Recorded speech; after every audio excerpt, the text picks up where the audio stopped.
चमचागिरों को उठा के जस्टिस बनाना शुरू कर दिया है। उन लोगों को मौका दिया है जिनकी जाती हैसियत कुछ नहीं है। वो सिर्फ एक चीज जानते हैं कि अगर हमने बूट अच्छे से पॉलिश किए तो हमें ओला मिलेगा, या हमने अच्छे तरीके से चमचागिरी की तो चेंबर माफिया का हो सकता है जज फिर भी कहीं ना कहीं आपको इंसाफ दे रहा हूं। आपने उनका भी इंसाफ देखा था और इनका भी इंसाफ देख रहे हो।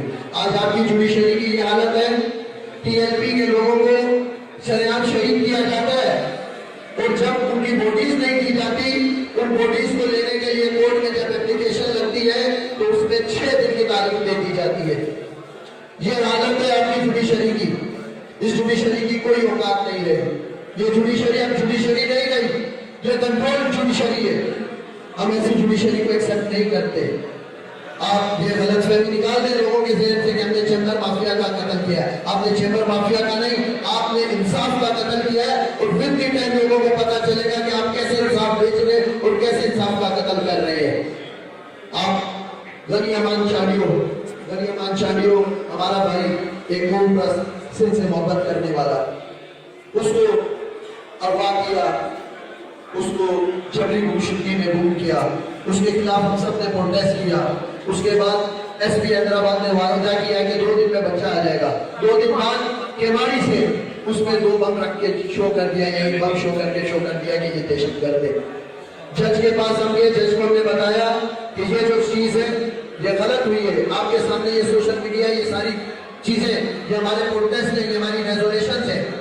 जज ने मजिस्ट्रेट का हिम्मत रखता था, उसने उसको डिस्चार्ज कर दिया। पुलिस कस्टडी लेके भागे, बोला में डायरेक्शन है, हम जज को खुद देख लेंगे, कस्टडी नहीं लेके आना।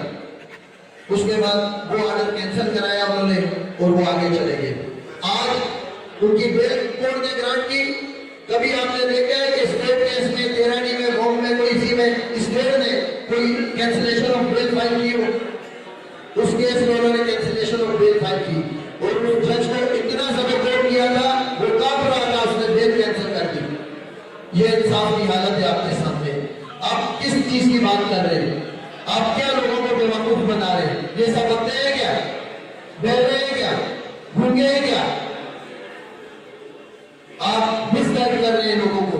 और फिर टाइम जब तारीख लिखी जाएगी तो तुम्हारे जो नाम होंगे वो स्या लफ्जों से लिखे जाएंगे और लोग तुम्हें याद करेंगे कि जिन्होंने आइन का कत्ल किया उनमें सरफहरिस्त तुम लोग थे। आप ये आपको एक और मिसाल देता हूं। लाड़काना में एक जस्टिस ने, हाई कोर्ट के जस्टिस ने एक एसपी के खिलाफ लॉ एंड ऑर्डर सिचुएशन को देखते हुए एक एसपी के खिलाफ ऑर्डर पास किया कि ये जो एसपीएस को चेंज किया जाए। एसपी को चेंज नहीं किया, वो जस्टिस जो है वो चेंज हो गया हाईकोर्ट का, उसकी सीट चेंज करके उसको वापस बुला लिया गया। ये आपकी जुडिशरी की हालत है। क्या आप में से कोई एक शख्स भी इस टाइम खुद को महफूज समझता है? अगर आपके खिलाफ कोई स्टेट विक्टिमाइजेशन होती है, कोई पॉलिटिकल विक्टिमाइजेशन होती है, अगर कोई असर रसूख वाला बंदा है वो आपके खिलाफ कोई एक्ट करता है, आपको लगता है कि किसी कोर्ट में किसी एक जज में ये जुर्रत है वो आपको इंसाफ दे सके? कोई एक भी आपको इंसाफ नहीं दे सकेगा। ये हालत है आपकी जुडिशरी की। इसके बाद आपके पास कोई जुडिशरी नहीं है, ये सब गुलाम है। और जो नहीं है उनको डराया जा रहा है, उनको ब्लैकमेल किया जा रहा है, उनको बताया जा रहा है, उनके लिए 27वीं अमेंडमेंटें लाई जा रही है। कॉन्स्टिट्यूशनल कोर्ट बना दी। कॉन्स्टिट्यूशनल कोर्ट बनाने का प्रोसीजर क्या है? एक दिन अमेंडमेंट पास हो रही है, दूसरे दिन नोटिफिकेशन निकला और तीसरे दिन उन्होंने ओथ ले ली। इतनी जल्दी कोई बंगी भी अपॉइंट नहीं होता है जितनी जल्दी फेडरल कॉन्स्टिट्यूशनल कोर्ट का इन्होंने जस्टिस अपॉइंट कर दिया। और उसकी उम्र, जिसने इस महीने की 30 तारीख को रिटायर्ड होना था, उसकी उम्र बढ़ा के 68 ईयर्स कर दी। आप मुझे बताएं, क्या वो जज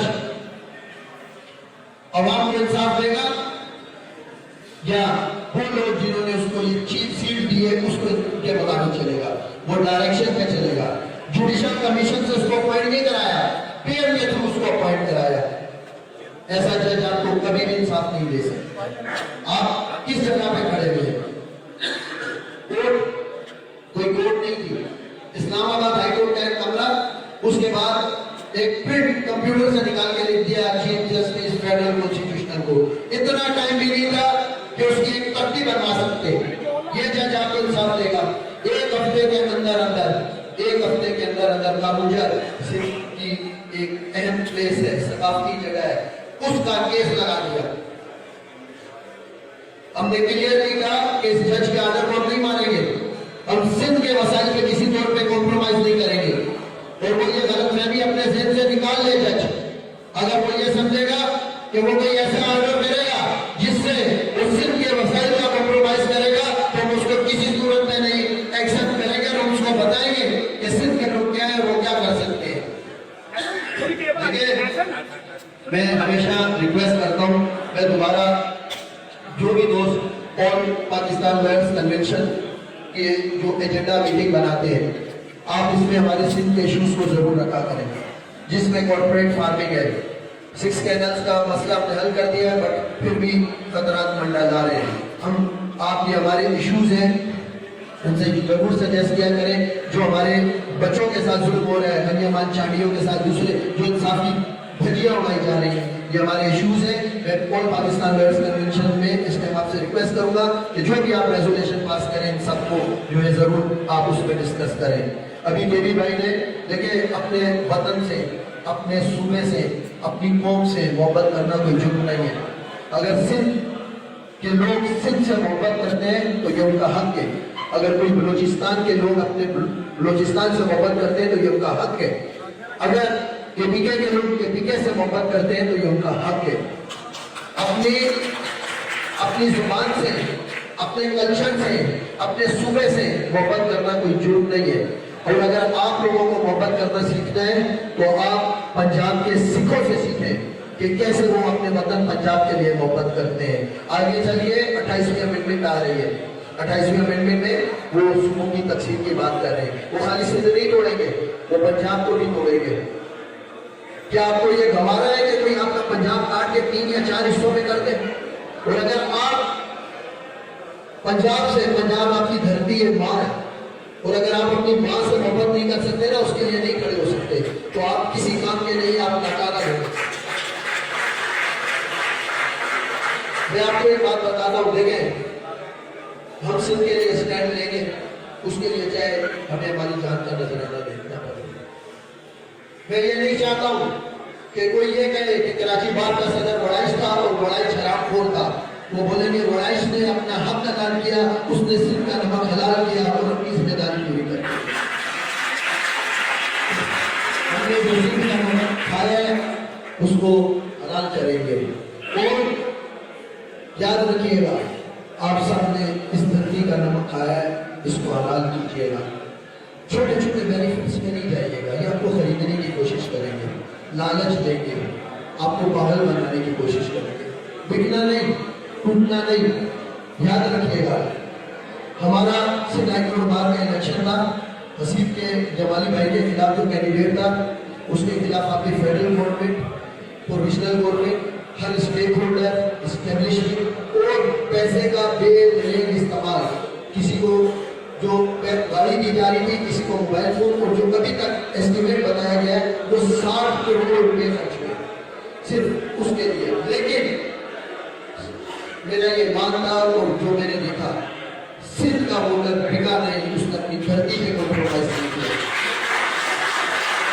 उसको जस्टिस मिलने की ऑफर दी, उसने रिजेक्ट की, उसने सब कुछ किया। ये जो भी केवी भाई ने आपके सामने शेर पढ़ा था, ये सही बशीर कुरैशी साहब का शेर था, मैं आपको उसका मतलब बताता हूँ। कानून भी चाहे, दुश्मन पूछो, उन्होंने कहा था कि मेरा दुश्मन जितना भी चाहे, गाय ना समझो, नक्शो समझो, वो सिंध का जो है नशा खत्म नहीं कर सकता है। किंतु रत समझो, हमारा जो खून है वो गिरता रहेगा, चुनते रहेंगे, कहते रहेंगे जिए सिंध, जिए सिंध, जिए। ये चीज वतन से मोहब्बत करना सीखे। अगर आपने वतन से मोहब्बत नहीं की तो ये पंजाब का नक्शा पंजाब नहीं रहेगा। खड़े हो भाइयों के साथ, चाहे वो सिंधी हो, बलूच हो, पठान हो। ये जो डिग्रियां बांट रहे हैं ना दहशतगर्दी की, इनको बताओ कि ये दहशतगर्द नहीं है, ये हमारे भाई हैं। और ये जो कॉन्स्टिट्यूशनल अमेंडमेंट तरमीम हो रही है, इससे ये पता चलता है कि ये कॉन्स्टिट्यूशनल इस काबिल नहीं है कि कॉन्स्टिट्यूशन, इसको चेंज करना पड़ेगा और इसमें सबको बराबरी का हक देना पड़ेगा, सबको उसके मसाइल को। कोई क्यों बोले कि पंजाबी छोड़े? आप में से कोई इस मसाइल का बेनिफिटेड है तो आपको कोई क्यों बोले कि आप छोड़ो? जाए जिस पर जो मसाइल है वो अपनी मर्जी से, जैसे हाईकोर्ट बार है ना, हाईकोर्ट बार अपने फंड यूज करती है, हाईकोर्ट डिस्ट्रिक्ट बार जो लाहौर डिस्ट्रिक्ट बार है वो अपने फंड यूज करती है, पंजाब बार अपने फंड यूज, भाई सिर्फ को उसके मसाइल वो जाने, उनके काम जाने, बलोचिस्तान को उसके मसाइल वो जाने, उसका काम जाने, केपीके को उसके मसाइल वो जाने, उनका काम जाने। भाई कोई पंजाब वाले लंबे लंबे तो नहीं है, आप अपने मसाइल में काम करो। आप ये एलिगेशन ही लो, खाता कोई हो रहे जलील को होते हो, ये जमानत का टैग हटाना पड़ेगा और उसके लिए आप सबको मुत्तहिद होकर खड़ा होना पड़ेगा। याद रखिएगा। बाकी मैं आपको भाइयों से मेरी रिक्वेस्ट है कि ये हम 27वें अमेंडमेंट के साथ खड़े, एक साथ खड़े 26वें अमेंडमेंट, ये किसी पॉलिटिकल पार्टी का एजेंडा नहीं है। आप अपने आप को यूटिलाइज करें ताकि आपके साथ PMLN के भी लोग आ सके। ऐसा नहीं है कि PMLN में वो लोग नहीं है जो इन चीजों को समझने नहीं है, ताकि आपके साथ पीपल्स पार्टी के भी लोग आ सके। बुकला जब वकील काले कोर्ट में उठता है तो उसकी कोई पॉलिटिकल पार्टी नहीं है, कोई पॉलिटिकल पार्टी नहीं है उसकी, काला कोर्ट है। कोशिश करें कि जब आपका नारा लगे तो वो काले कोर्ट का नारा लगे।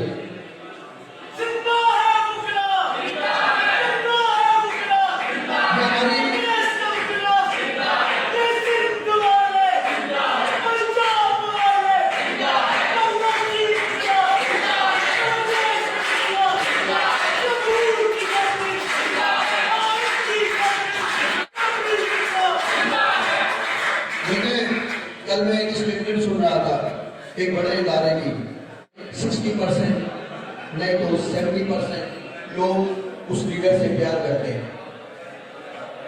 आप जब स्टेटमेंट देते हैं तो आप उसके बंदे के लिए नहीं स्टेटमेंट दे रहे, आप उन तमाम लोगों के लिए स्टेटमेंट दे रहे। उसका रिजल्ट क्या निकलेगा? उसका रिजल्ट निकलेगा लोग आपसे नफरत कर देना चाहिए। आप अपनी बात करें। सपोज मैं अपनी बात करता हूँ, आपने हम पे एलिगेशन लगाए, कभी फेडरल क्राइम सर्कल से नोटिस मुझे भेज दिया, कभी आपने कह दिया भाई ये BLA है, कभी कह दिया कि ये मेरे खिलाफ 22 से फाइल कर दी BLA, कभी आपने कह दिया कि भाई ये लड़की का कोई इशू हो गया, कभी आपने कह दिया ये कब्जा माफिया हो गया। अब क्या है, उन्होंने अपने टाउट्स छोड़े हैं, उनके जो टाउट्स हैं वो एक प्रोपेगेंडा कर रहे हैं। पर्पस क्या है कि जब ये शख्स खड़ा हो तो लोग इसके पीछे नहीं खड़े हो, वो एक नेगेटिव मैसेज देना चाह रहे हैं। मैं क्लियरली बोलता हूँ कि वो सब जिनको लगता है कि किसी की जगह पे कोई कब्जा हुआ है वो आए, कराची बार में आए, सिंध बार में आए, लेके तो आए, पता तो चले वकील ने किसकी जगह पे कब्जा किया है। मुखला को बदनाम करने की कोशिश नहीं करें, आप लेके उस दिन आप एविडेंस आगे खड़े हो, मुखला को भी पता चले कि कितने लोगों की जगह पे वकीलों ने कब्जा किया है। अब ये कहते हैं वकील बदमाश है, ये क्या चाहते हैं? इनको आपसे हमदर्दी नहीं है। कोई आपको थप्पड़ मारे, कोई आपको लात मारे, कोई आपको गाली दे दे, इनको इस बात की तकलीफ नहीं है, लेकिन उसके रिएक्शन में अगर कोई वकील रिएक्शन दे दे तो इनको उस कर दिए। भाई तुम किसके नुमाइंदे हो? तुम बुखला के नुमाइंदे हो या उनके नुमाइंदे हो? ये लोग आपके दुश्मन है, इनको पर्पसली खड़ा किया गया कि आपकी सफों में आप दरारें डालें ताकि आप लोग आपस में टूट जाए। तो मैं DGSI प्यार से यही कहूँगा कि देखिए, मुक़्तदर सिर्फ मेरे रब की ज़ात है, अल्लाह से बढ़ के कुछ नहीं। तुमसे पहले भी एक शख्स था, मुशर्रफ था, और अल्लाह ने उसकी वो हालत की थी कि वो पाकिस्तान भी नहीं आ सकता था।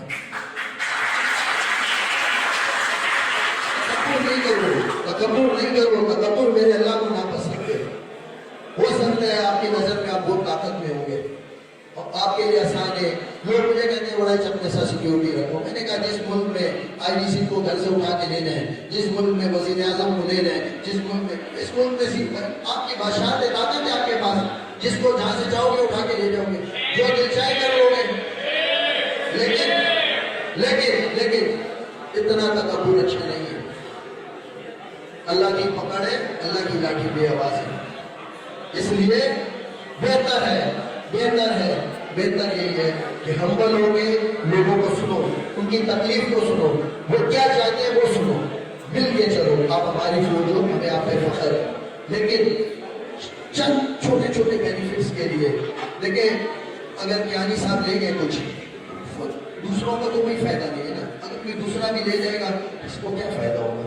आप एक पर्सन के लिए या किसी दूसरे के लिए नहीं करें। आप इज्तमाइयत की बात करें, पाकिस्तान की बका की बात करें, आप पाकिस्तान की सालमियत की बात करें। ये सारे सिनेरियो में मैं एक रिक्वेस्ट करूँगा, अब क्योंकि हमें हमारी प्लान में की हुई बात नहीं समझ आती, तो हमें पक्की करी जाए कि नेक्स्ट जो कन्वेंशन हो वो लाहौर डिस्ट्रिक्ट बार में हो, जब भी एक मैसेज स्प्रेड हो और वो बार का मैसेज स्प्रेड हो। किसी पॉलिटिकल पार्टी के दोस्तों का मेरे लिए काफी रिस्पेक्ट है, मेरे भाई हैं, लेकिन याद रखिएगा अगर हम यूनाइटेड हैं तो हम ताकत हैं, और अगर हम पार्टीज में डिवाइड होकर किसी भी मूवमेंट में इग्नोर करेंगे हम कामयाब नहीं हो सकते। आपको एक स्ट्रॉन्ग लोग, जब भी आप कन्वेंशन करें, रात को दोस्त मिला साबित किया रिकॉर्ड कर आगे हमारा, तो मैंने उसने कहा भाई मुझे नहीं पता है कि कन्वेंशन है। आपको जितने भी दोस्त हैं जो इस टाइम पे रूल ऑफ लॉ की बात कर रहे हैं, जो इस टाइम पे सुपरमेसी ऑफ कॉन्स्टिट्यूशन की बात कर रहे हैं, और जो ये बात समझते हैं कि ये जो अमेंडमेंट है इससे हमारे आइन का जनाजा निकल चुका हुआ है, और ये जो सुप्रीम कोर्ट है ये एक मकबरा है। अभी सुप्रीम कोर्ट की कोई हैसियत नहीं है।